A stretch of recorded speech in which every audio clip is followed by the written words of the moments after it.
With Palestinian flags flying on their boats, Gaza's fishermen protest against Israel's blockade. They gathered in the port before heading out to sea. This protest is part of the demonstrations against the siege happening every week on the land border. This is our peaceful activity that the whole world agrees with. Israel should know that this is a small geographical area, but we insist on our freedom. After 20 weeks of protests on the land border with Israel, the fishermen now say it's their turn, and their plan is to take this flotilla of boats and sail it along the coast towards the border with Israel, which is around 10 kilometers north from here. Israel restricts Gaza's fishermen from operating more than 3 nautical miles from the coast.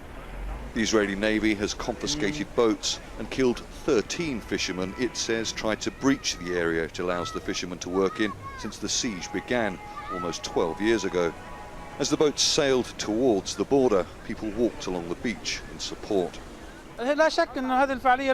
We came here to protest against the siege and to tell the world of our suffering. We are sure this won't break the siege, but we hope it will go some way to ending this injustice.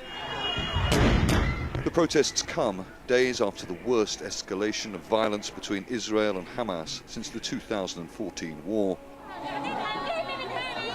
Funerals were held for 3 men, including a volunteer medic, shot by Israeli soldiers during protests on Friday.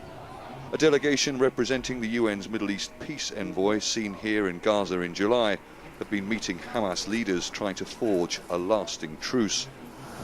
As the fishing boats approached the border, the Israeli Navy opened fire, warning shots to force the fishing vessels back.